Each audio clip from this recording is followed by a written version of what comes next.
Hello friends, welcome to it's Saturday with PK and Bunny. आज हम फिर दो मूवीज के रिव्यू कर रहे हैं, साला खड़ूस एंड मस्तीज़ादे। सो आइए देखते हैं कौन सी मूवी खड़ूस है और कौन सी नहीं।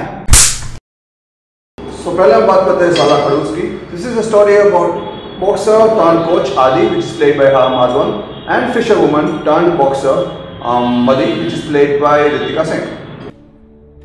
कौन कहता है कि हिंदुस्तानियों में दम नहीं है? स्पोर्ट्स में से पॉलिटिक्स हटा के देखो, गली गली में चैंपियंस मिलेंगे। ये स्टोरी है गुरु शिष्य के बारे में। It's about the politics in Indian sports and it's a story about love and passion for boxing. हमने ऐसी स्टोरीज बहुत पहले भी देख चुकी हैं, मैरी कॉम और चक दे इंडिया में। देयर आर सर्टेन सिमिलैरिटीज, लेकिन it's very different from the rest of the two. आप अगर शाहरुख खान का कैरेक्टर लें चक दे इंडिया से और आर माधवन का कैरेक्टर कंपेयर करें इस मूवी में, so there are many similarities, but that's where the similarity ends. So let's start with the lead character of this movie, R. Madhavan. He's playing a character of Adi, who is a boxing coach and he was also a boxing player in this movie. उन्होंने अपना character बहुत ही बखूबी से निभाया है। जो एक coach में जो क्षमता होती है वो दिख रही है कहीं ना कहीं स्क्रीन पे। And he was completely looking like a harsh, जो खड़ूस जो टाइटल है हमारा, तो he was actually looking like a खड़ूस coach, which was expected from his character as well. उन्होंने अपने फिजिक में 2 साल दिए हैं, वो मेंटालिटी अपनाने के लिए उन्होंने जो मेहनत की है वो सारी मेहनत स्क्रीन पे दिख रही है। So I think he has done a brilliant job. उनकी अगर पास्ट मूवीज देखने जाओ तो like right from the Maddy what he was playing in Rehna Dil Mein, और you can say his character in 3 Idiots, and this is completely different character he is playing in this movie. So I think he has done a brilliant job. अब बात करते हैं रितिका सिंह की, जिन्होंने मदी का character play किया है इस मूवी में। She is a real life kick boxer, so उनके लिए काफ़ी ईजी था ये रोल को अडॉप्ट करना। And being her first movie she acts very well, so overall it's a very nice performance from her. There are many other side characters as well, say Mumtaz, Zakir Hussain and Nazar, and they does a perfect job as well.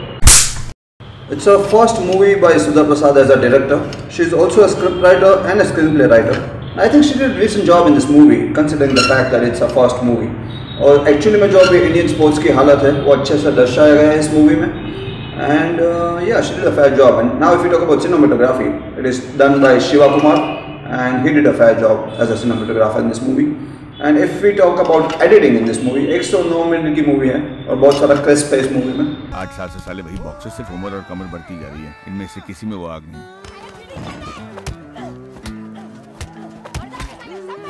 कौन है वो लड़की? Overall हम बात करें साला खड़ूस की, it's an average film. It is of course better than many of the recent Indian sports movies. It's an inspirational movie for the women, so overall it's just a one time watch. So अब बात करते हैं मस्तीज़ादे की। So story about 2 head filmmakers, Tusshar Kapoor and Vir Das. It's a typical Bollywood masala film. If you like Sunny Leone, then it's a double treat for you because she is in a double role. But apart from that, you can't expect anything else from this movie. Concluding both of the movies, Sala Kharoos is not that a Kharoos movie. It's a one-time watch, average flick. Yeah, it's an inspirational movie, especially for women. So I think you should definitely go and watch it for once.